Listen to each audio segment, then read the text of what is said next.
Spring is finally here, which means it's time to trade in those musty old winter clothes for some fresh new apparel from Podswag.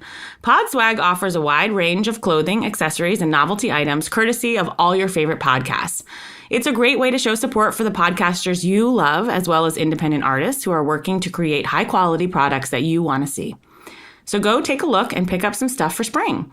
With everything from graphic tees and snapback hats to stickers, posters, and enamel pins, you're sure to find something you love. Plus, they're releasing brand new products all the time. It's available at podswag.com. That's podswag.com. Guys, Father's Day is here, and Sock Fancy makes the perfect Father's Day gift. What else are you going to get your dad? Let's be honest. My dad loves socks. Gift your dad the joy of unique, awe-inspiring, and sometimes bizarre socks delivered every single month. It's a sock club. Shipping is free all over the world, and if you don't like the pair you get, you can send them back and swap for a fresh design. It's the gift that truly keeps on giving. Now's the time. Simply sign up your loved one for a 3-month, a 6-month, a 9-month, or a year-long subscription, and Sock Fancy will handle the rest.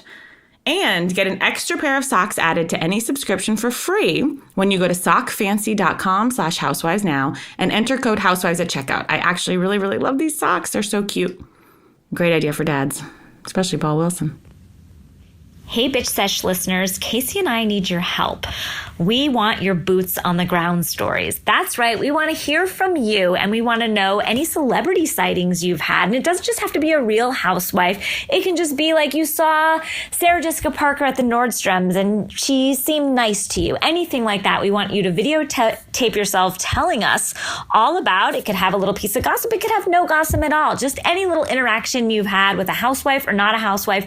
Videotape yourself or get us a picture of you and that celeb and just tell us a little bit about it. We'd love to hear everything. And you can send that video or that picture or that information to bootsonthegroundbs@gmail.com. That's bootsonthegroundbs@gmail.com. Send them to us and we're going to use it for a little project. Thank you.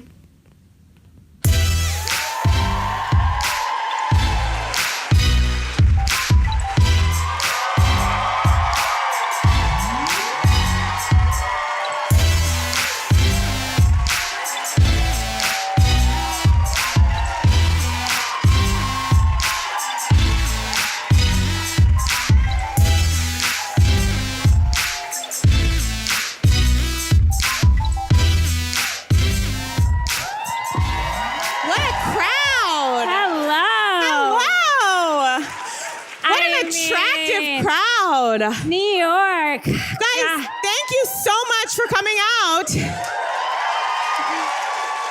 Welcome to Bitch Sesh Live. Live from New York. I mean, this is incredibly, You know, when I got off the plane this morning and I drove in, I said, my New York girls are here. Yeah. And not you. Yeah. But Lou. Ramana. Tins. Sonia. I like how when Tinsley was bowling, she put her name as Tins. I was like, bleh. Oh, that small mouth gorgeous girl. That hard-faced woman. Hi, I'm Danielle Schneider. I'm Casey Wilson. Welcome to Bitch Sesh.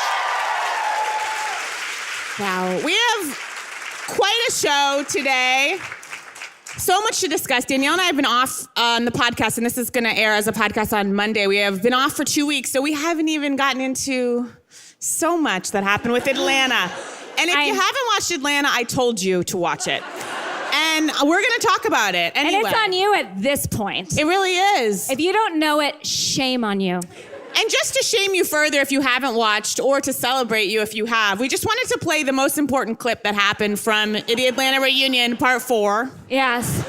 It's not what you think, but it's very important. So we're just going to, Tatiana, play that little clip with Andy. I mean, what did you think when she sat there and Phaedra admitted that she said it? I'm shocked. You're shocked too, right? Yes, of I'm course. like, I just couldn't believe that.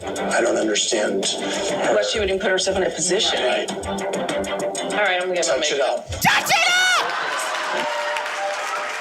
Guys, when you're sad, I'm shaking. When you're down, when you're shooken to your core, touch it up. Andy's like, yes, a lot has happened. Touch it up and get back on camera. Yeah, I know this year has been hard. The election was tough. Touch it up. Fuck up. Wow. That means, and say it to your friends, to your family. When you're down, touch it up. Yeah.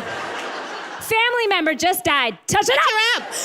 Because that's what I love about Andy's the best in that clip in the beginning. He's like, yeah, I was shocked. Yeah, it's pretty shocking, Andy. Someone accused another person of rape. Yeah. And drugging. Yeah. So it was tough. And Andy is shocked. Yeah. As were we all. Should we take a little seat, Yes. Danielle? I mean, where should we sit? I think I'm here, but I'm not sure exactly what the floor plan is, but this is... Yes, this is quite a floor plan. Thank you. I think we switched. Guys, we have guests. We have a lot to say, but before Danielle and I just want to quickly touch down on what's going on in the world. And it's what's going on with us. We've been away from you guys for 2 weeks, and I feel like there's so much to tell. Namely, a documentary called Mommy Dead and Dearest. I don't want to smile. I don't want to smile. Raise your hands if you watched this documentary on HBO. If you haven't, again, shame on you. You've had 6 days.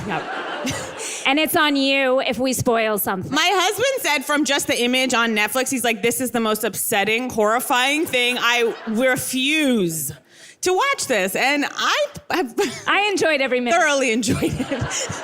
Now it's, again, I've only seen half, but I have theories and...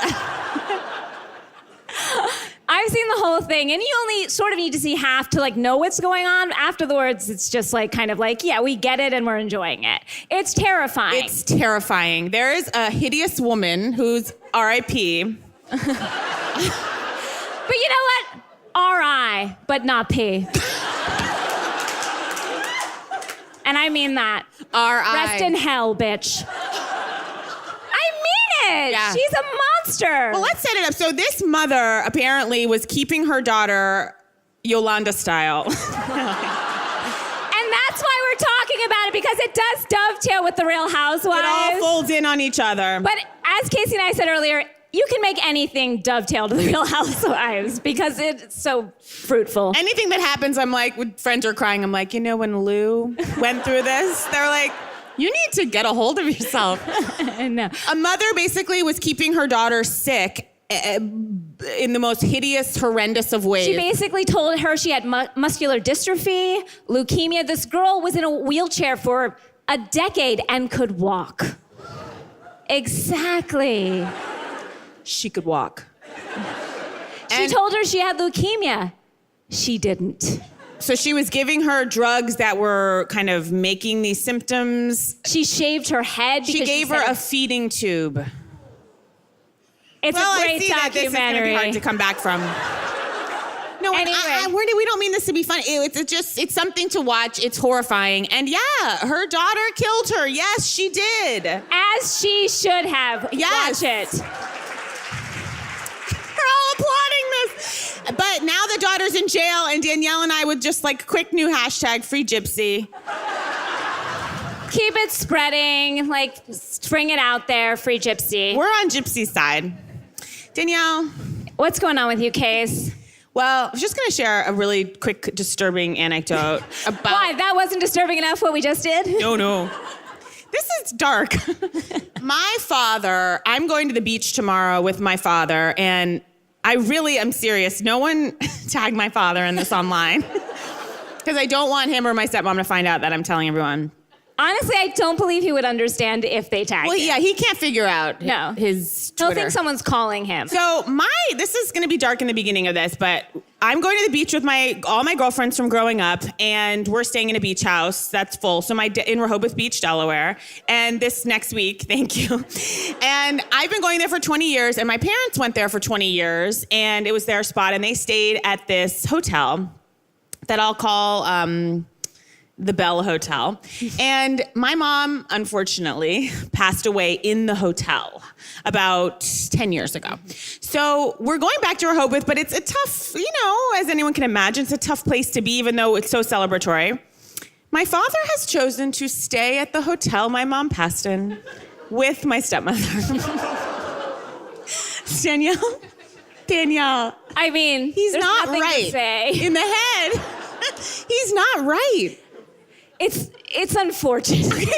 So I call him and I'm like, Dad, are you staying at the Bell Inn with Marjorie? Why would you stay there? And I'm kind of like crying and yelling. And he says, you think I'm kidding. This is this man. He is the innocence of a child. He's like, Casey, they have a great buffet. Then he says, and it was renovated. And I go, Dad, I'm crying. I'm like, you know what? I'm like, have you told my stepmom this? I'm like, have you told her? And he's like, she doesn't need to know. I'm like, so you know it's wrong. You know it's wrong. And then he goes, this is about my mother. It's very tough. He goes, it's not like Kathy's going to be haunting the place. Wow. Which is what you say to your grieving daughter when she has registered a my complaint. concern wasn't that like the lights are gonna flicker and like it's my mom. Or that it's gonna be like a poltergeist situation where she comes out of the TV. And then he's like, I'm not like you. I don't care about things. I care about experiences. We had a great time there. I've moved on. And then he goes, although it would be weird if Marjorie died there too.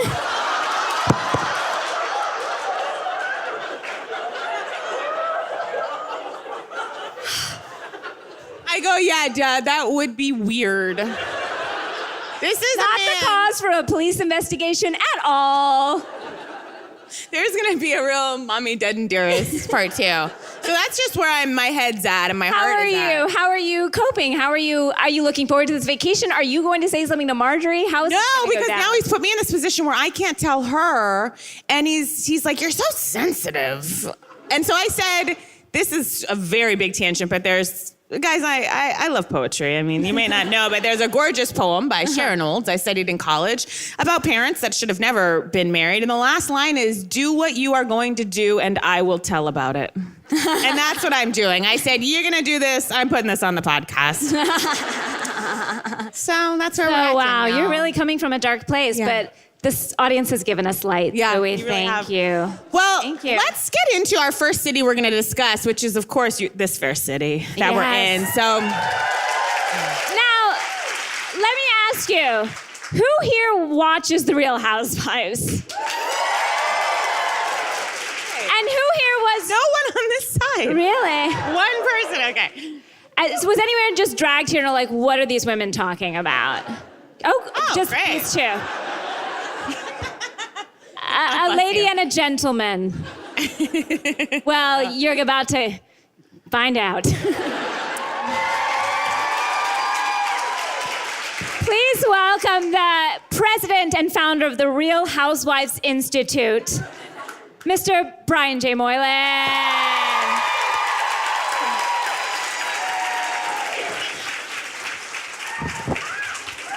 Hi, everyone. Hi, Brian. Hi, Brian. Hi, guys. Wow. I feel like you're here on my home turf. We You're are. At Vultures.com. You look ravishing. Always. so do you. You like little Prince George enjoy a short pant. I do. I like to call them shants. They're shorts that are also pants. Oh, I don't think I've ever seen you with like a knee that's been covered. No, I do, especially in the wintertime. If you came to visit New York in the wintertime, I would be. But otherwise, no. I am a big fan. We have some gorgeous gams. Thank you. I try. I work on them a little. Guys, Brian told us some news backstage that is so unbelievable, and we're gonna keep the housewife a secret. But Brian has been engaged and is going to be ghost writing a housewives memoir. We're still negotiating the details, but yes, it looks like it may very well be happening. But I talked to my friends at Vulture.com, and the Real Housewives Institute will remain open Thank God. throughout the process. But yes, it's. I can't believe you're gonna really delve into the mind of a housewife. I know. I can't believe that I am volunteering to spend large amount of time in person with a housewife. But this is a good one. Yeah. Yeah. And because every time, I always tell these people, when you meet the housewives, they're exactly like they are on television, which makes for wonderful television, but awful dinner companions.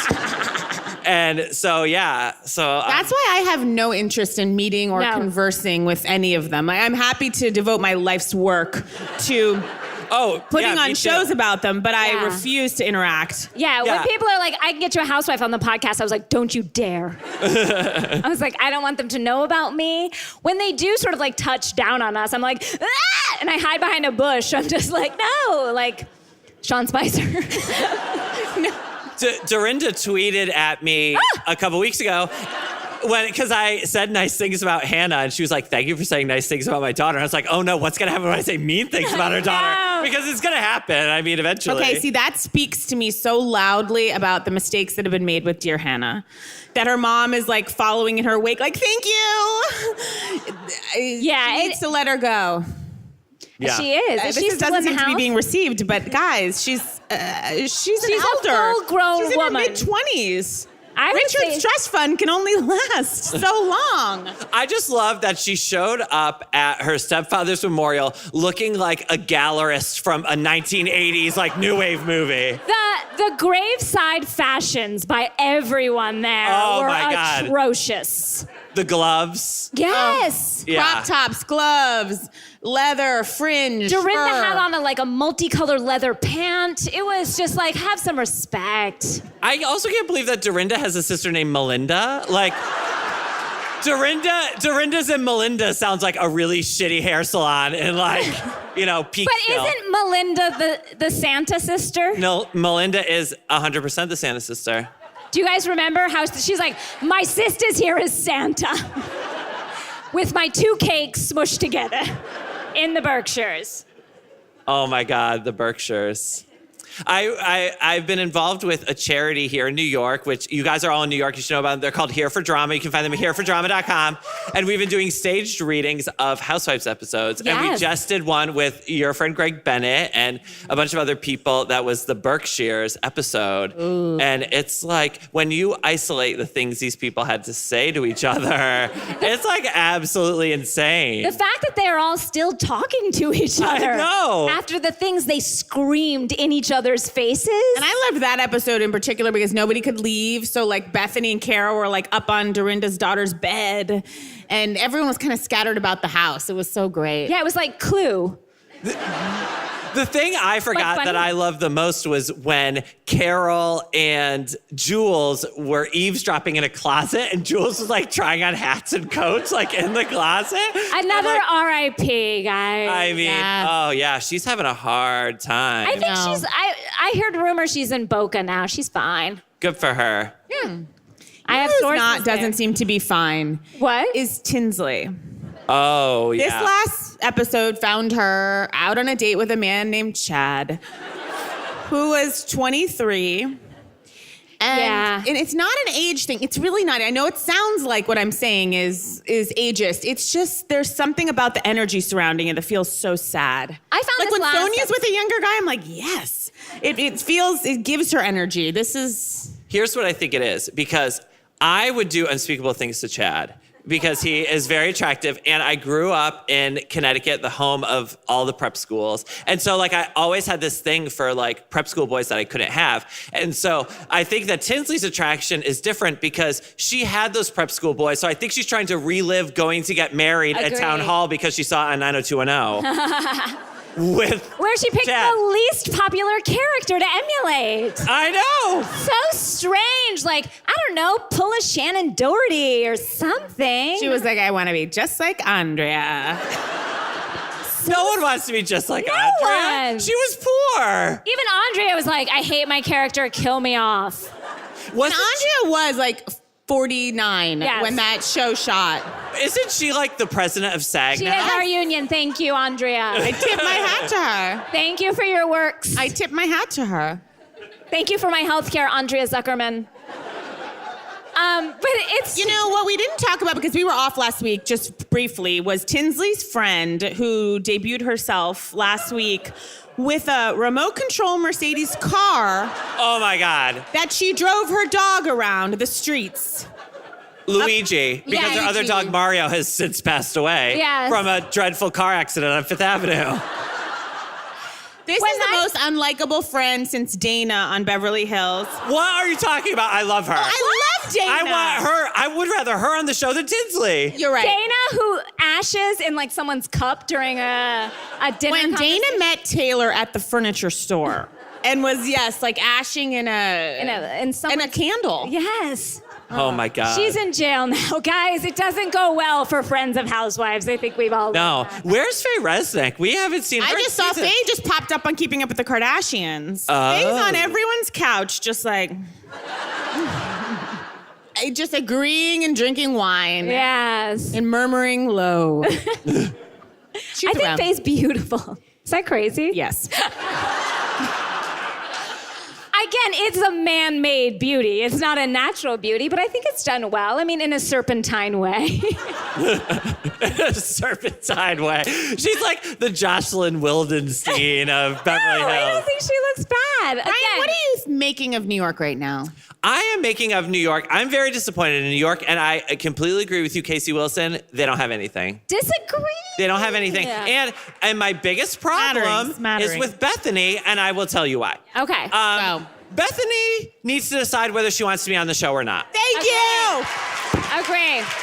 Agree with that. Agree. I mean, they pay me to write recaps. If I just decided I'm not watching the show this week, I would not have a job anymore. And Bethany's like, oh, I'm not showing up. And then she wants to talk about these quote unquote awful things that are happening with her ex, which we know what's happening, thank God, for Page 6, but she won't talk about them. It's like, you're either in it or you're not in it. You can't be in between. But she's also starting the spin-off show. So it's like if you were writing your column and then you're like, I'm writing another column. Right. Like, and I'm going to introduce, but on my column for this thing, I'm going to talk about my other column. Now. I want to see you now. Yeah. And for her to get in a fight with Ramona literally 2 minutes into the season, where do we go from here? We go to Ramona and Avery. But I also think that the interesting thing about New York is I haven't checked out the math, but I think they have like the most original cast members of any of the series. And so I think that between like Bethany, Ramona, Luann, and Sonia, who is in season like 1 or 2, they have such long histories and they're just like fighting about things that are... you mean original. I thought you meant original. I was like from the beginning. Like, just like a breath of fresh air? Yeah, I was like, I don't know that I would call any of these women original. I got you. I'm following. But so I think they march to a beat of a different drummer. Unique creatures. So I think it's hard for them to like break in and like have new cast members in a way that someplace like Orange County or Beverly Hills. Seeing Ramona's friends, Kathleen and the other one, I'm like, let's get them involved. You know, why are we reaching to these outskirts when we've got these like little snakes in the grass sitting right here at American Cut? Steakhouse. Well, Ramona's little friend said, and I quote, I admire a woman who's not afraid to go all in even when the cause is stacked against her. About Luann? I mean, is that just the most She was like, she's brave. That was such a backhanded compliment. Oh, I loved it. She dislodged every limb trying to like give it to her. It was perfect. I'm going to use it. I love the other friend, Missy, just so that Luann can go, listen, Missy. That's all I want. That's all I want to happen. You'll probably get it. Yeah. Well, did you read in Page 6 about Barbara? Yes. Barbara. I love that we know her name. Of course. Just because we're in California, it doesn't mean we don't read the news. Barbara, fill us in on who Barbara is. Barbara is a friend of... She needs no introduction. Barbara is a friend of Luann's who was talking to Carol at a benefit. And that benefit was janky. Oh, it was the janky. We're coming off from Dress for Success, which was just lovely. Yeah, there was just one like Givenchy purse and nothing else looked of interest. Miranda's like, guys, someone go to the auction. She was like, I'm cutting off your booze if you don't buy something. I was a little worried about Be Strong, Bethany's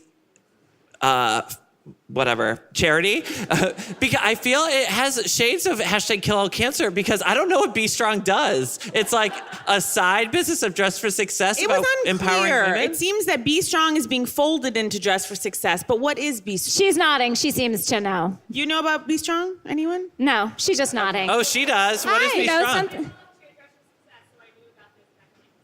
Okay.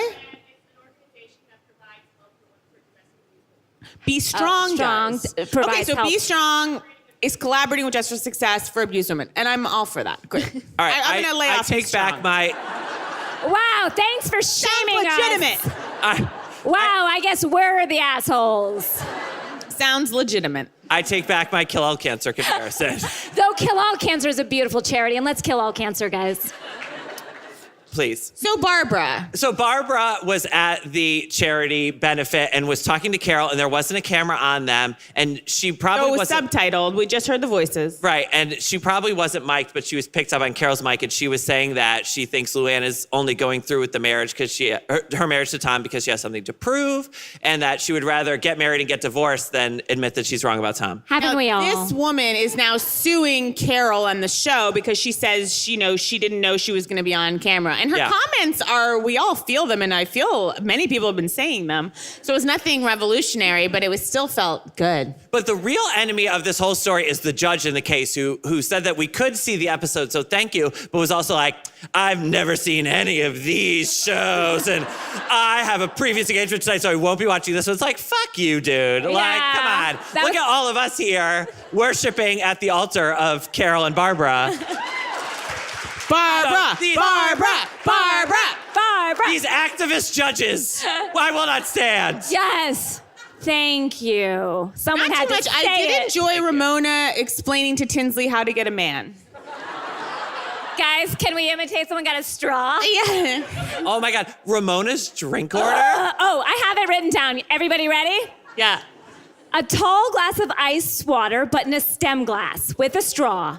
Very light vodka. A half a shot on ice with club soda, 3 limes, and a straw in another tall wine glass. Wow. She's a monster. It's really just vodka and water. Watching her and Kathleen and the gals circle up in both of the nights that we saw out with Ramona, which I love her advice to find a man, go to a steakhouse. Yeah. That made me sad. Men love a steak. I was just glad that we went back to Boutique. I feel like I went back home. I mean, we're going after the show, right? I would love to, but I feel like we've been away. We've been at the Regency. And I want to touch down on Boutique. And now, what did you think of we met Dennis this week? He Yes. seemed. Are they still together though? I believe. I No. heard they weren't. Two say no. Yeah. Page 6. Daily Mail reports otherwise, Brian. That they're not together. I feel like Dennis looks very much like Tom, and I think Dennis is the Luann's haircut of this season. Like when Luann was like, you stole my haircut, I think she also stole her man. Wow. Bold. Insightful. Thank you for that. Should we play a special clip from last week, Danielle? Yes, we missed last week. so we- Sometimes a clip comes along And that it needs to be is spoken of. poignant and heartfelt and really kind of allows you to get into the minds and souls of your characters. And I thought this one was... Motivation, some would say. David Mamet, perhaps. Yeah. Would you like ice or are you afraid of my ice? Did you see my ice is yellow? Ice is scary. It's brown. I want to have my own spot that's all to myself with my own rules and, maybe a boyfriend or two. What's wrong with my ice? It's brown. I do not need the brown ice. Thank you very much. It used to be yellow and it got brown. When you moved in? Oh my God. If you blame the ice on me, honestly, I'm not going to take this anymore.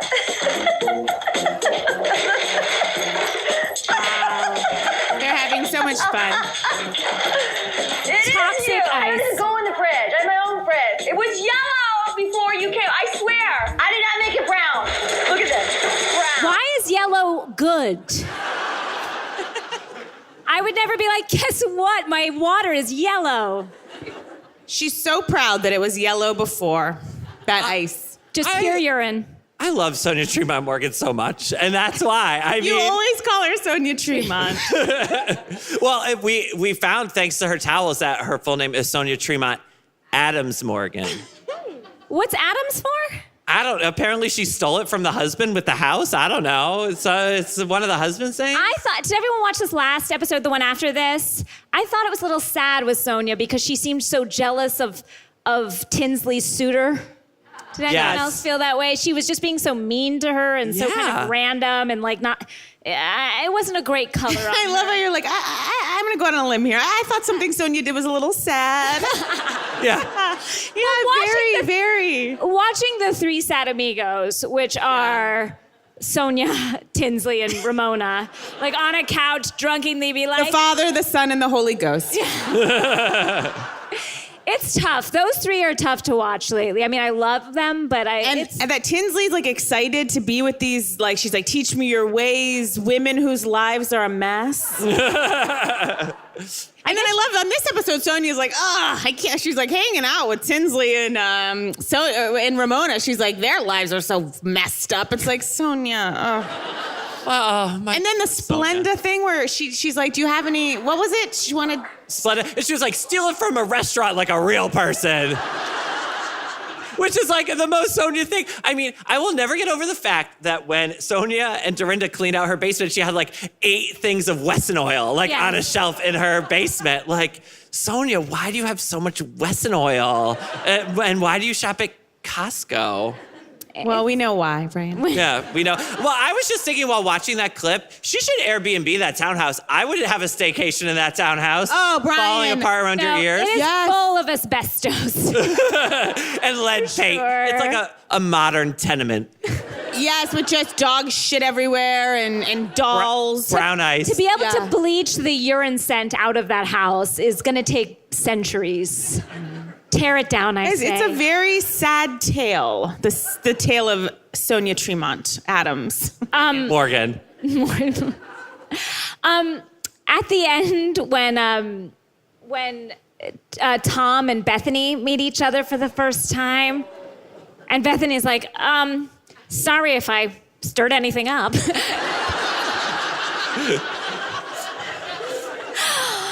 then Tom's like, what are you doing for Christmas?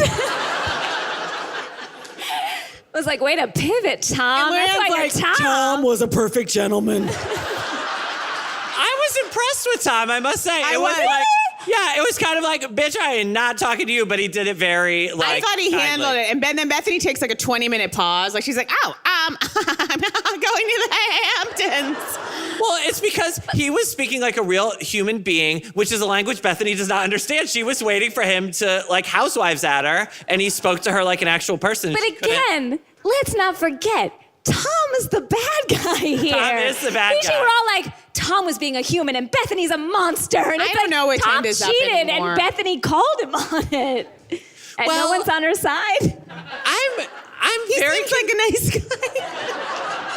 I'm very confused with the Tom Luann situation because I think that Luann knows what he's doing and is totally fine with it. But then she's lying to us about being in an open relationship. I don't know. That's what I don't understand about this all because obviously she's fine with it or else she would have broken up with him. Would she have? I mean, I guess. I don't know. I don't think so. I think she's like, I'm going to get in that dress and I don't care what it takes. I mean, having your grown daughter as a flower girl is way sadder than brown eyes. Guys, I thought it was a joke when my ears heard it. When my ears heard it, I just went, what?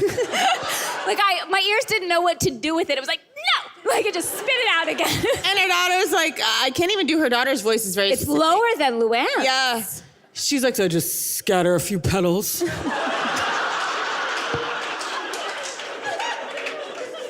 I mean, once you've been perimenopausal, you should not have bridesmaids. I think that's a good rule to follow for Luann's wedding. It's tough, you know? It's tough. Tough.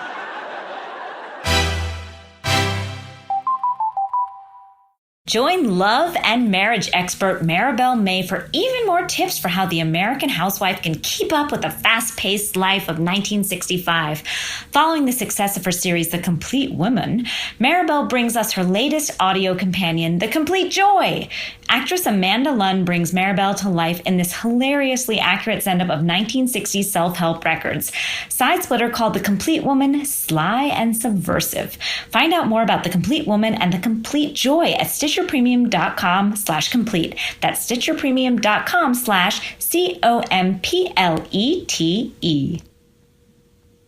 If you ever wanted to see a live show from your favorite podcast, I've got great news for you. The 3-day podcast festival, Now Hear This, is happening in New York City this September, and early bird tickets are on sale now. This year's lineup includes amazing Earwolf shows like How Did This Get Made?, Politically Reactive, Comedy Bang Bang, and Who Charted. Those are all my favorite shows, plus more of your favorites from Gimlet, Crooked Media, Public Radio, and Radiotopia. This is a great value. One ticket gets you access to all 25 live shows throughout the weekend. And buy now to save up to 35% off your ticket. That's $60. Now Hear This is September 8th through 10th in New York City. Come see great podcasts, meet the hosts, and make some new friends. Go to nowhearthisfest.com to get your tickets. That's nowhearthisfest.com. Act fast to save 35%. Early bird pricing ends May 29th.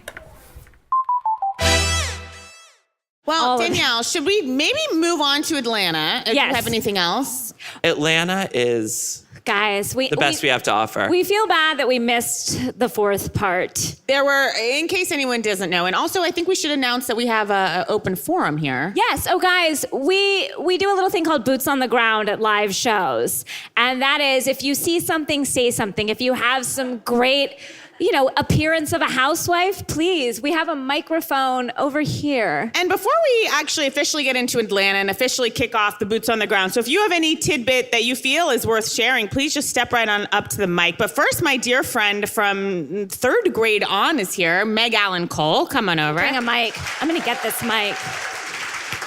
Danielle, there's one right there. Oh, I'm sorry. I didn't even Hi, see Meg. it. There it is. Meg is going to kick us off at the mic over here. She's brought a clipboard. Does Meg have a boot on the ground? She has just some stray thoughts and musings that she needs to get to the people. Now, this is one of my dearest friends of all time, and she has just come through a very major surgery with... a hearing experience. Yes, is that mic on, Tatiana? Hold on. But I've been able to do some reconnaissance in my healing. Yeah. Watched many hours of the Housewives, much to my husband's pleasure. So my friend, this is the first time she's been out of the house in months, and she felt that her first step was best spent at Milk Studios. Yes. Thank you. Meg, we speak your name. We speak your name. We're so glad to see you, and you just want to share some thoughts after watching hundreds of hours of Housewives. Some thoughts, some feelings, some musings, if you will. We will. So, only housewives think that they can own an actual color and demand an apology. Yes. True. Have you ever noticed that Sonia's voice changes when she is talking to a man and she's flirting? And it goes like up a little. She says, I have to go to Ibiza. Yeah. She becomes a baby and I enjoy it. Great. Ramona answers to Avery. Ramona, being the apology queen, is that she acts out in the moment, but then Avery comes and hears about it and she becomes her Jiminy Cricket. Yes. Wow. I like It's that true. dynamic. Well, my theory about Housewives' daughters is that everyone rebels against your parents, and so if you have a housewife as a mother, you rebel by being a real good human being. A good human being. Right. Yes. And that's what happened with Avery So, Singer. Except for hats off Hannah, to she's the Avery. outlier. Go on. Yes. Avery just graduated this weekend. Kudos, Avery. Yeah. Bravo. I hope Ramona sits next to Avery's date at graduation. Yes. Dorinda needs a neti pot. Great. These are just facts. Facts. These are just facts that we're just rolling off here. Sonia thinks that she's molding and mentoring Tins, like it's, Sonia's charm school, when really they're just roommates as grown adults. This is concerning. Yes. Phaedra did love Candy more than Apollo, and her feeling of abandonment drove the unspeakable and unfathomable change in character. I am still reeling, and I have to unpack this a bit more with my therapist before I can discuss it Thank further. you. Preach. Yes. That is a fact. Wow. Fact. Jason may be legitimately insane. There was so much weird pressure to Hoppy? share even part Hoppy. Okay. He Even needs part- no last name. He's like, share. We all know Jason. Yeah. We're in deep with Jace. I do think he's insane. It seemed as if he really wanted to share so much of baby Bryn's life with his parents. It seemed a borderline as if he wanted to, please forgive me, replace his dead brother. And I feel that, yes, Okay, oh, while gosh. that is sad, Oh, Meg. it is also a bit twisted. Okay. Okay? So, I would like to hear your therapist's opinion on that theory. yeah. I am concerned with Mama Joyce. I'd like you all to beckon back that memory of her walking with the trench coat. And leave you with that. Yes. Okay, got it. Cynthia Bailey's hair has earned our collected respect for life. Yes. 100%. And lastly, I would like to say, some like to say, when God closes a window, somewhere he opens a door. I prefer to look at it this way. When Andy Cohen takes away Nene, he brings back Sheree. Wow. Absolutely. Thank you, Meg. Thank you, Meg. Meg, I'm glad you're healing and on the mend. And more importantly, I think this was an important first step for you back into the world. I love you. Yay. Hi, Lamar coming back into Madison Square Garden next to Kanye. I love that I'm Kanye and you're Lamar. That's amazing. Yeah. Thank you. Wow, we're you. going to start Atlanta, but I see some people have some thoughts. So, yeah, we'll start Atlanta. We'll talk a little bit, and then we'll come to you Great. for some thoughts. So you can just line up, and we'll come to our boots on the ground when we feel as if. Well, I appreciate it. Whenever we feel like it. Just being honest. While I appreciated your touch her up clip, I think the best moment of the fourth part of the reunion was when Cynthia Bailey is standing, after everyone took off, she's standing there texting, and Sheree's like, what's going on? And Cynthia's like, I have no fucking idea. I was like, we are all Cynthia Bailey. We are all Cynthia Bailey. We're just texting. We have no clue. Well, It's all a I mess. also loved another clip I wanted to play, but I brought the transcript of it, is when everything goes down and Kenya is on a couch with her, calling her friend Brandon. Everything has just happened. And she's on the phone and Kenya says, I'm not taking it no more. Brandon says, not today. Kenya says, not even next Tuesday. Brandon says, not even next Wednesday at 3, not Friday at 1. And Kenya says, oh, and Brandon finally says, I may take it on a Sunday, but that's because I'm Christian. Yes. Oh, God bless Atlanta! Kenya Moore! The other best moment was when Cynthia was wandering around backstage in her slippers with her gay behind her carrying the trail of her dress. I love that. It's exactly what I would have She's thought. a queen. She's a queen, and she needs to be treated such. Oh, My favorite moment was a little moment where Phaedra, everything has gone down. Phaedra has been called out. Everything has exploded. Everyone has gone to their separate corners. Phaedra is saying nothing, getting touched up. Just a curling iron through her hair. And then she's like, just get this one. And you're like it literally reminds me of that part in Steel Magnolias where Julia Roberts has just had basically a diabetic fit, and Sally Field is like, I'm dripping. Does everyone remember that part? Anyway, it's a weird moment, but it just reminded me of just like trying to remain calm when like a nightmare has fucking happened. Yeah, they cut back to her a number of times just getting hair and makeup, like the listless, kind of dead inside like person. Her behavior was so strange. I've never seen that. And I'm really disappointed that, like, I feel there needs to be some sort of reckoning, and they've reportedly fired her from the show. And so now we're never gonna, like, I feel there needs to be some catharsis for me. Like, she needs to, like, I feel like Andy's gonna organize a one-on-one between them, or we're gonna get something. She's never gonna admit to it. She couldn't even admit in the moment when she was caught. She's like, I'm sorry, I repeated. What she means is, I'm sorry, I repeated my own thoughts in my head. She didn't hear it from anyone. She literally made it up and made all spoke this up. it. 100%. It was a very Trumpian response. Yes. Yes. Yes. Let's all take Yes. I'll take that in. He was so listless, and it was so dramatic. Although, I mean, I feel like, didn't we all know, of course this was coming from Phaedra, but the way it all came together, for someone to be sitting there like Candy, who's so wonderful, just like glitter tears, just spewing out of her mouth. And I really appreciated, I felt like Portia actually handled herself beautifully. Yes. Absolutely. And her breast, I couldn't stop looking at her breast through the entire thing. Oh my God. Gorgeous cleavage. I just wanted to bury my head in it. And I felt for her that I really just wanted to like get in there for some reason. Like, and I don't know why. It would have been a wet and a lot of glitter and sparkle just. It would have smelled beautifully, I'm sure.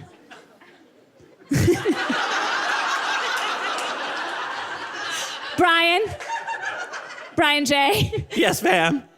You don't have anything to say about that? Brian, where do you think we are and where are we going? We have Kim coming back. What about Nene? Any word? I haven't heard anything, but I said this before last time I visited you on the podcast. I like it better without Nene.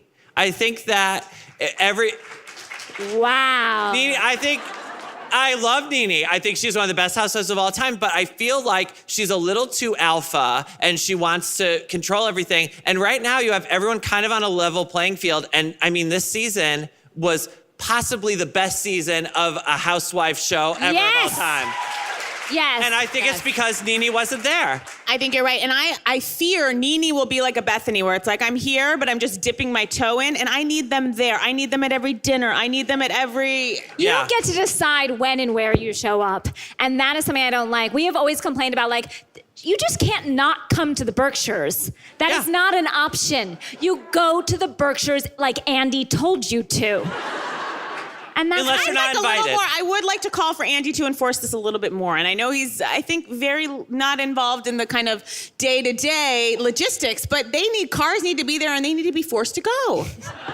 I mean, back over the head, just shove them in there. Like, they're being drugged off to a CIA black site, which is kind of what the Berkshires is, if we're being honest. And I feel like they did say, sorry, Dorinda's like, well, I could host something at the Berkshires. They're like, Dorinda, please. No.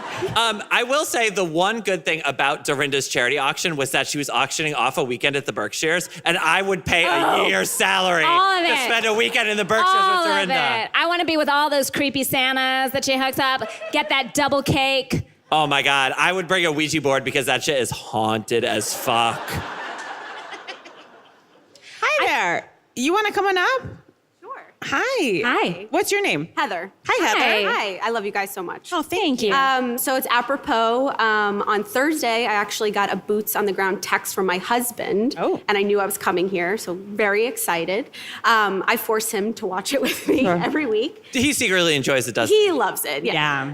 But I just wanted to read to you the text that he sent me. Okay. So just to give you context, my husband works at a gym. At a gym? A gym, Got it. yes, here in New York. My client, Mike, is friends with Chad, who we saw last night.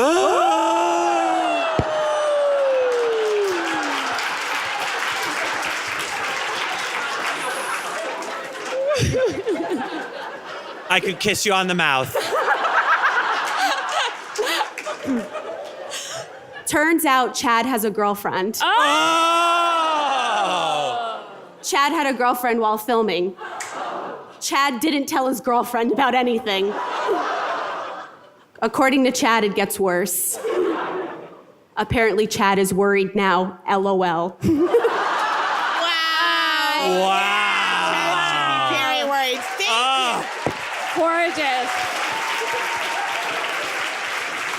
We salute you.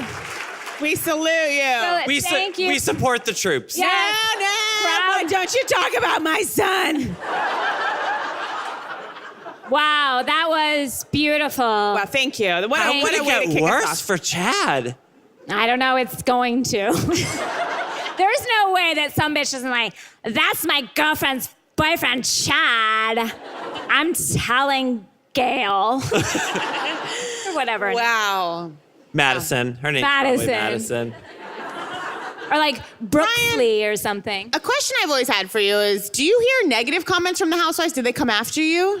I have two good stories for you. One is when I was writing these recaps for Gawker.com, RIP. I once received an email from Kelly Cloran Ben Simone. Oh. And she said it was an AOL address, I'll just say. And why do you have to take her downtown like that? and I had an AOL till 3 years ago. Anyway, go. And she said, why are you always writing about me? Why are you obsessed with me? And I wanted to tell her, it is literally my job to write about you. Like, that's why, whatever, you're crazy. So that's one thing. And then the other thing is I once accused Lisa Vanderpump of lying about her age, and she did not take kindly to that and said something to me on Twitter about it. Oh. But that's usually it. Otherwise, usually the housewives I hear from are the ones who I usually say nice things about. Sonya's the only one of the few that I follow on social media. And so we follow each other on Twitter. And so I occasionally get random direct messages from Sonya, like out of the blue. And it's like, It's like manna from heaven. How does she afford to take all the trips? I follow her on Instagram, and she's always jetting off to somewhere. Is she just always at a friend's house? Is that what it is? Are these friends? Is this settlement money? Speaking of friends' houses, I am actually friends with the gentleman who owned the house she stayed in the Hamptons. Wow. And I have stayed there myself, and I slept in the bed that Sonia Tremont Morgan humped. And apparently, it is the owner of the house's mother's room. And so Sonia has debased her room. And I didn't get too much good gossip from them, but I was told that something was broken in the house during production. Yeah. That's all that I heard. Sorry, you're saying that just jogged my memory of the close-up this week that they did of the Keurig with Tinsley putting in Bethany's skinny girl pod. Oh, the worst. Come on, guys. Enough. And now Bethany's opening a deli line. Yeah. A deli line? Yeah, and her Instagram. Like this of week- meat? Yeah. Yes. Skinny girl cured meats. There was a picture of her on Instagram this morning, like in a grocery aisle, like in it seemed to be like an evening wear, cocktail attire, like skinny girl meats. And I was just like, no. Is anyone ever going to skinny eat girl that? stuff? Well, I mean, I've tried it. we've all. I really like the tequila one. Yeah. The margarita, yeah. Hi. Oh, hi. Coming up. Hi. Come on up. How you doing? We're Hi. great. Thanks for coming. Thank you.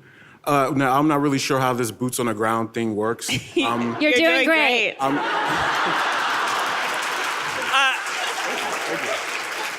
Before you start, I have one question. Yeah. Is it about Tom? It's not about Tom. Oh, thank God. My husband is the reason why I'm here. So Yes. he's obsessed with you, Casey, so that's why we're here. Thank you. I appreciate it. And Take he that. got me watching Bitch Sesh, and that's why I'm here. The whole Aw, thing. But thank you. I don't really have any new gossip, but I'm from Detroit, and I have Kenya Moore old gossip. Oh, the very best kind. The very best kind. Always. I love Kenya, so I'm gonna brace myself. Go on. Okay, so this is like a family story. My cousin went to high school with Kenya, and apparently Kenya took her man, and she confronted her about it, and Kenya told her that it's your fault, girl, you got whack weave. Oh. You know what? I mean, she hasn't changed a Yeah, bit. I gotta say. It sounds It right feels in line. like Kenya. I'm like, no, that's Kenya. My family hates her. Thank you. We applaud you. Thank you for your service. Thank you. For your service. Thank you, and understandably. Happy to be in the trenches with you, sir. Yeah. And sorry for your loss. Hi. He's a lot taller than me. Hi. Hi. I love you guys. Aw, thanks. So if you follow Sonia on social media, you know that she was in Anguilla this summer. Of course. In January. Yes. And to get to Anguilla, you have to go through St. Martin. So my dad was in St. Martin. My whole family was in St. Martin, actually, besides me. Thanks. So my dad was on the flight on the way back, and there was a couple, or he thought a couple, that walked on the plane, and they sort of like split seats. So he was like, okay, I'll switch with you. And the guy was like, no, please, no, don't. So That is hysterical. So I'm getting all these texts from my dad, who has no idea who Sonia is, but he's like, there's a housewife, and I was able to put it together because I knew that Sonia was in it. So apparently my dad's sitting next to this guy, and he is like, he works for the resort that she was staying at, and he is responsible for, like, I guess, getting celebrities to and fro the resort. So he was literally a chaperone for Sonia the entire time. And so he sits down next to my dad. My dad's like, okay, is everything okay? And he's like, yeah, she's this housewife. I'm responsible for taking her, whatever. He's like, she is nuts. Please do not make me sit next to her. And I'm like, Dad, pump him for info. And he's like, he put his headphones on. So it didn't seem they were hooking up necessarily. No, but, okay, not at all. They weren't a couple. His point was kind go of on like, these trips. I know. I'm sorry to make it about me, but I'm with you. Yeah. They were all in St. Martin without me. wow, thank you. They look alike. very Thank much. you. Thank you. Thank you. That explains how she affords those trips, though. Yeah. Question answered. Yeah. Hi. Oh, hi. Hi. Okay, can you hear me? Yes. Okay. Mine is kind of about me also. Okay. I was on Bethany Ever After. Oh. Is that you, Dr. Amador? We are. We're terrible people, Danielle. I feel bad. So I was just getting a blowout at Dry Bar like, I don't know, 6 years ago. And they sat me next to Bethany, who was getting a blowout and talking about like branding a skinny girl ponytail with the owner of Dry Bar. And I just am like staring straight forward, like terrified. She didn't look over at me. No one made me sign anything. And so I was on Wow, you were on the show when things were going well. Yeah.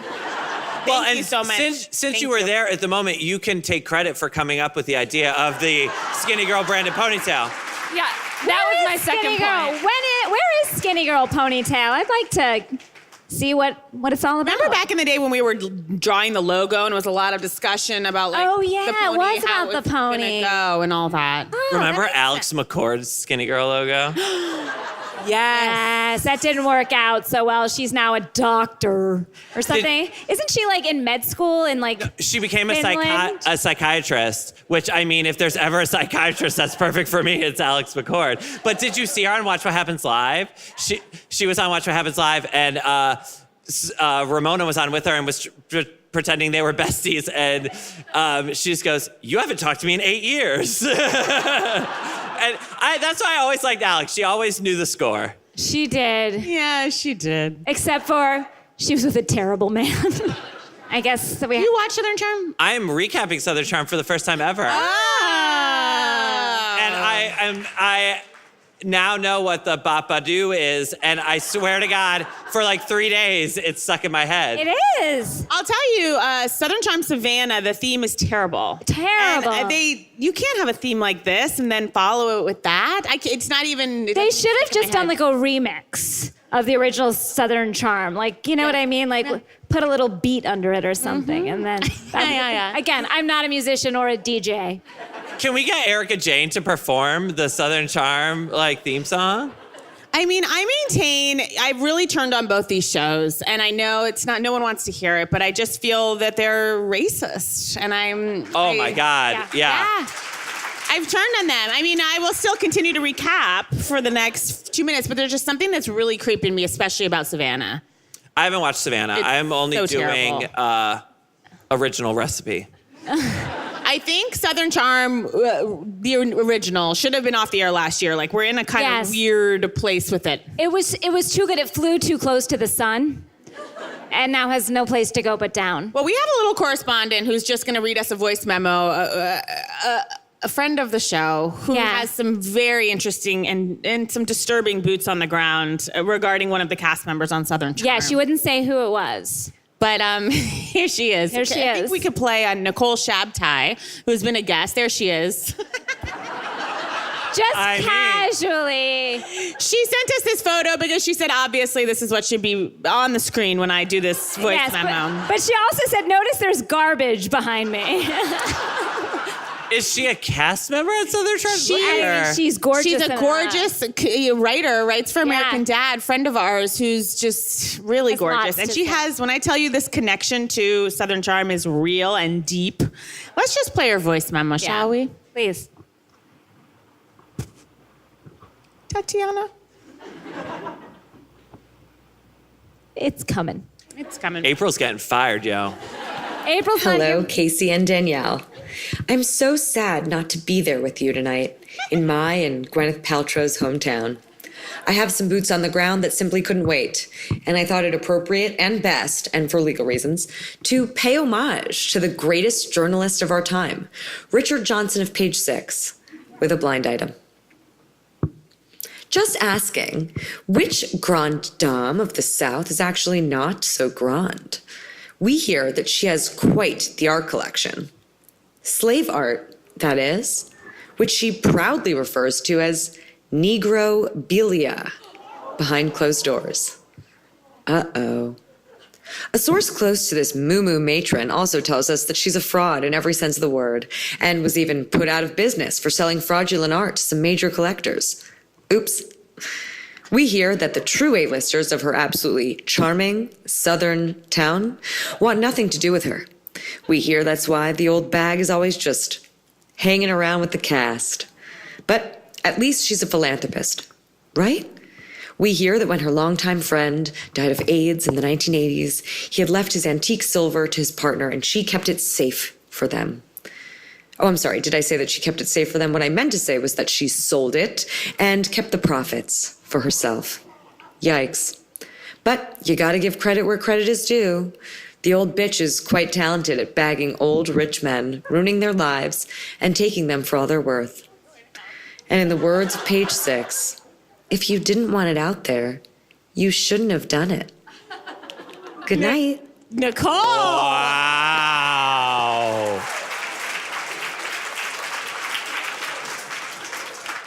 There needs to be a new name for what that was because it was even like better than a B on the G. That was upsetting. Terrifying. I know. I feel sick to my stomach. Yeah. Are Danielle and I going to hell for this? I think so. No, I don't believe so. We might be. We might be. Well, obviously, Pat is a terrible woman. But I think that's obvious. Although I'll admit to kind of like being snowed by her a bit. Yeah, I think in the first season we all thought, something. I mean, allegedly this is who she's talking about. We do not know. We don't know, but it all tracks. Tracks pretty good. I mean, that's some awful things to say about Craig. I will say Craig is the saddest reality show character ever. Of all time. Oh my God. think Craig is on something. Does everyone see like how he was at that party with Yeah. What is wrong? I can't repeat it, but someone yelled it. Why is Naomi with him? She seems like a good, Naomi is attractive, so reasonable gorgeous. person. Naomi's in school 24 hours a day. She comes home harried with like a sweatshirt. She's like, "What are you doing? Sewing?" To come home to find him planting and sewing like a goddamn idiot. And why is his desk in the middle of the living room? Like, what is going on with that furniture placement? I don't understand it. There's no other place to put it. There's no other rooms in that house. Oh, poor Craig. Southern Charm is just getting sad to me. Like, we're seeing Catherine just like feeding ducks at the top. And I'm like, feed your children. I know. I mean, I live for just the few scant seconds we get of Catherine, and that's like all I want to see. And Everything the highlighter else. and the low light. She reminds me, she and Britney Spears have a lot in common, including their love of like a choker. Yeah. And a contour. Yes. God, the contouring on Catherine is obscene. She's right a now. very young, gorgeous girl. Yeah. Do people here not watch Southern Charm? No one's watched. So we're just talking about. Oh, you are. Okay. They do. Okay. Just making sure. I mean, it's hard to come back and like laugh about it after what we've just heard. So maybe we'll. But my thing about Catherine is that this season we've seen her either in like no makeup and like her hair not done at all at a modeling agency, which just seems crazy, or like with too much makeup, but not in a normal way, like you're wearing too much makeup, like in a way that she was up all night on Adderall applying her makeup for like 12 hours, you know? And just putting more lashes on top of more. Yeah. And just like a whole tube of mascara. And just going cheekbone.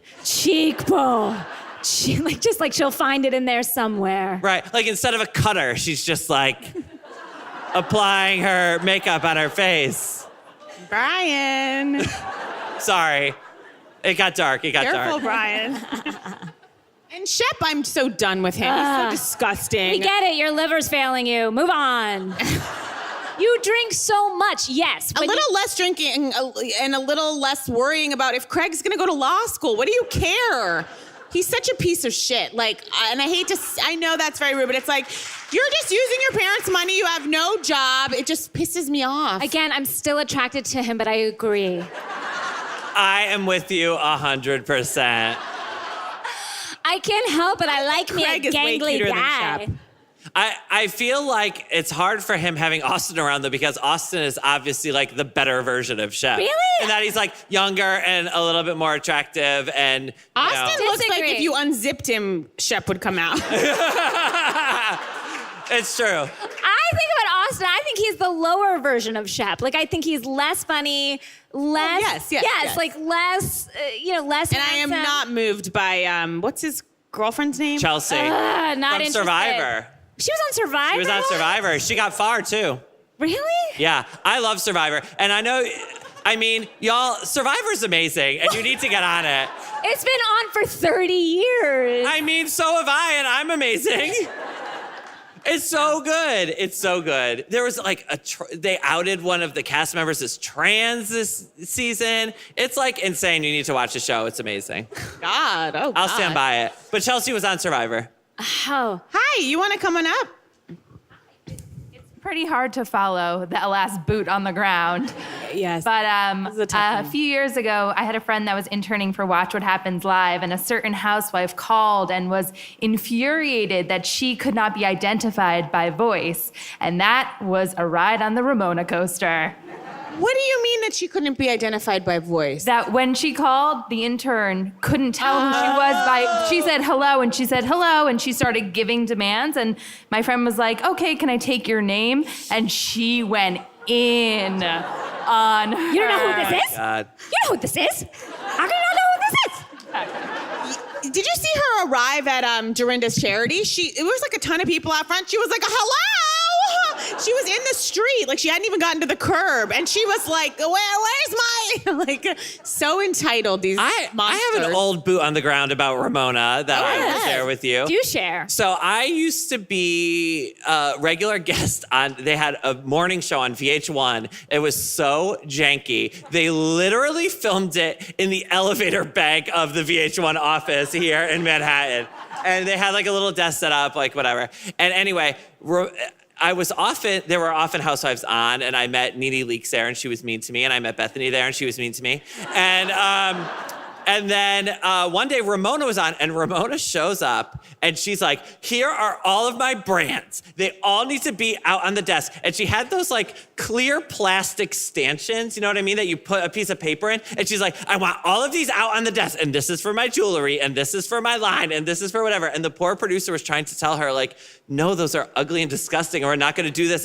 They're too janky for And meanwhile, they're in an elevator. Yeah, exactly. And it Not was even good enough for the VH1 elevator. I know, and it was that janky, and she was just rabid about it, and it was very crazy, and I was very scared for my life.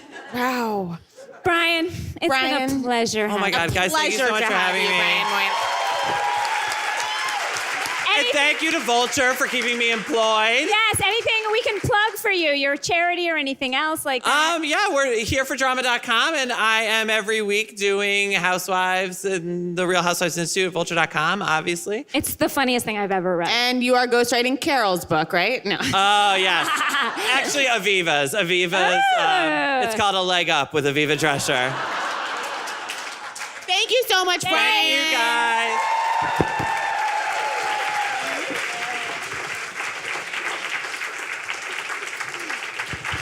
Oh, Danielle. Oh, Casey, We've come to the end of the road, guys. Thank you guys so much for coming to the show. This was so fun. Thank you. Thank you to Meg, Allan, Cole, and Brian Moylan, Nicole Shabti. To Vulture Fest. Thank you, Vulture Fest. Thank you guys so much for coming. Thank you.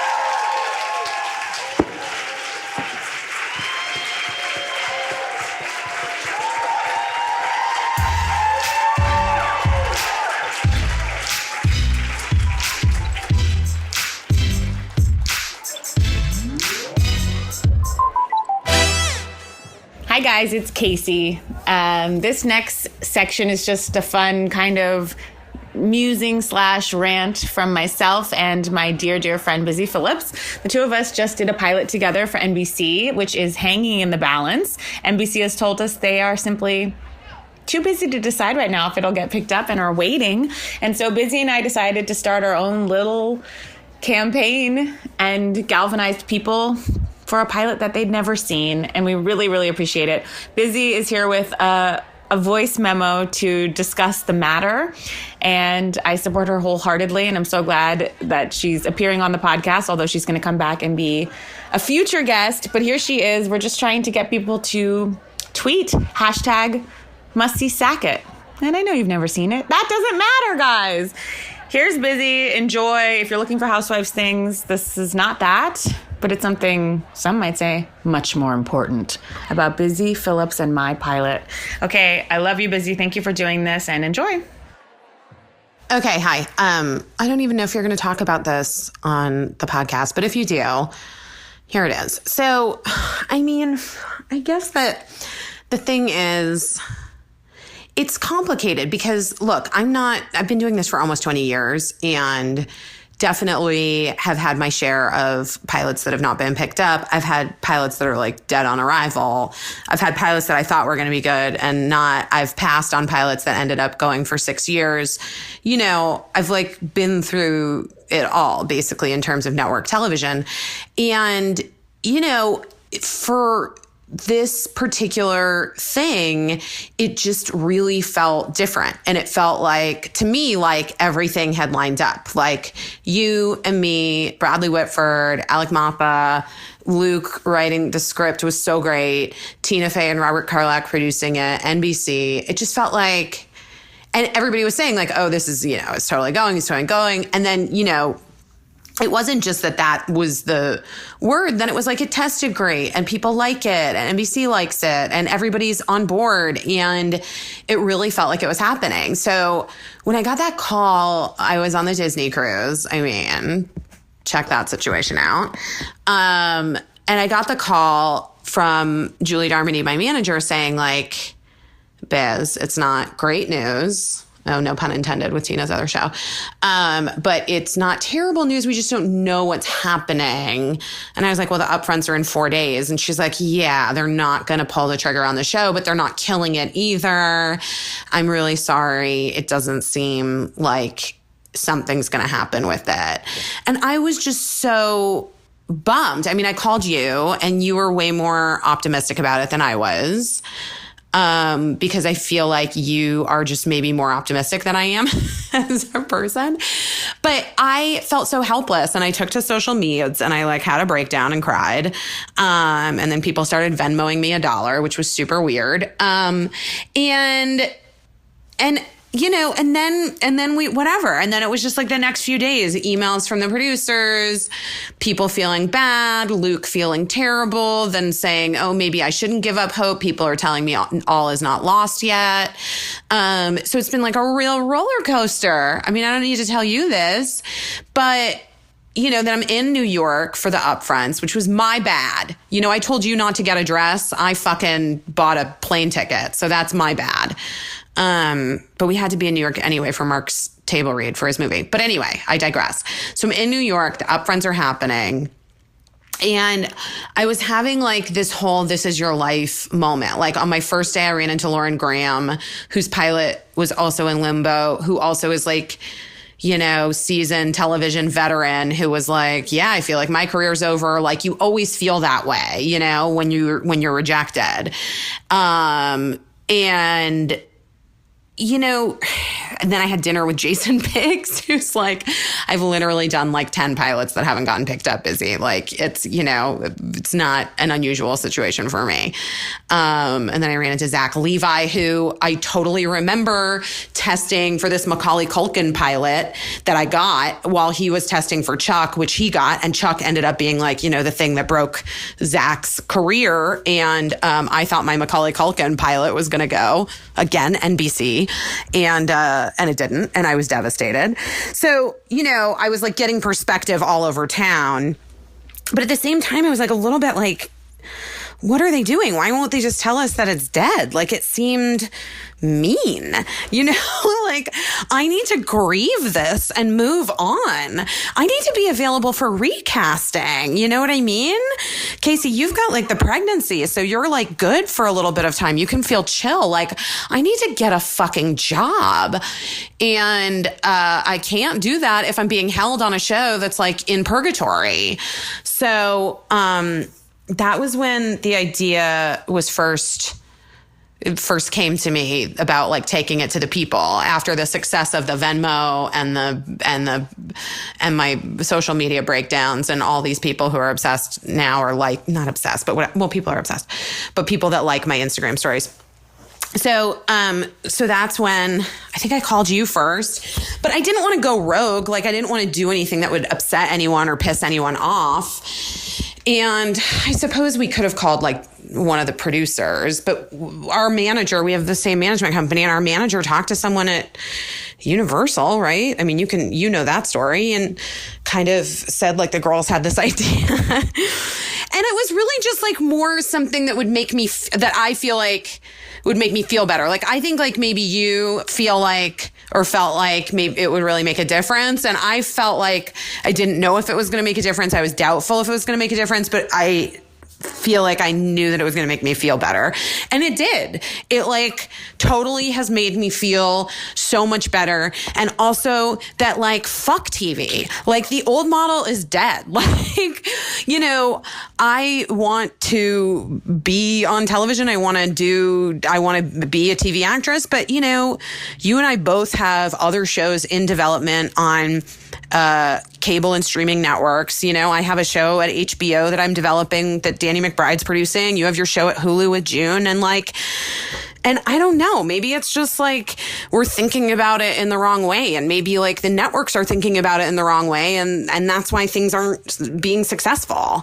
Like, look, I'm not taking over a network, but I'm just saying that maybe people need to think about it in a different way. And I think that the like outpouring of support in the last 3 days since we did our hashtag must see Sackett has been really energizing to me and made me feel like I shouldn't maybe quit acting, because that was my first instinct, was that I was going to quit altogether and just, you know, I don't know, like teach. Maybe am I going to be a teach acting at UCLA or something? I don't fucking know. Anyway, but it's made me feel, it has given me, you know, a boost of like people really genuinely like you and me, and we're really genuinely excited to see us together, as was I. And I love that they're just like taking it to NBC for, you know, a show that like they don't even know is good. I mean, we think it's good, but like it's just so great to me that people were willing to just take our word for it. It makes me feel really good. Like, I don't know. So whatever happens in the next couple weeks, I assume we'll find out. I don't feel great about it. I'm pretty bummed still, because it was my dream job to work with you. And see, I'm going to get emotional now. To work with you and to do a show that I really thought was interesting and funny and different, and like sort of skating that line of being able to do a network show that would appeal and reach a lot of people, but still maintain something that was good and cool and that I wouldn't be embarrassed or cringy to be a part of. But that doesn't seem like it might happen, but it doesn't change the fact that I love you. And, you know, happy Vulture Fest.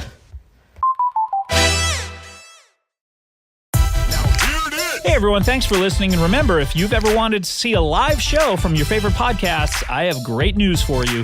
The 3-day podcast festival, Now Hear This, is happening in New York City this September, and early bird tickets are on sale now. This year's lineup includes great Earwolf shows like How Did This Get Made, Comedy Bang Bang, Politically Reactive, and Who Charted, plus more of your favorites from Gimlet, Crooked Media, Public Radio, and Radiotopia.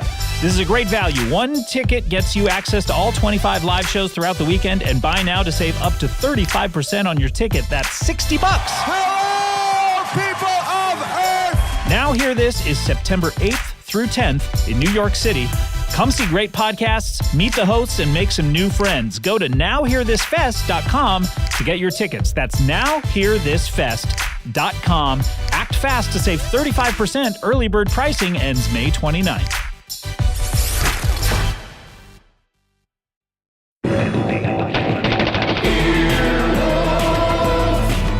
This has been an Earwolf production, executive produced by Scott Aukerman, Chris Bannon, and Colin Anderson. For more information and content, visit earwolf.com.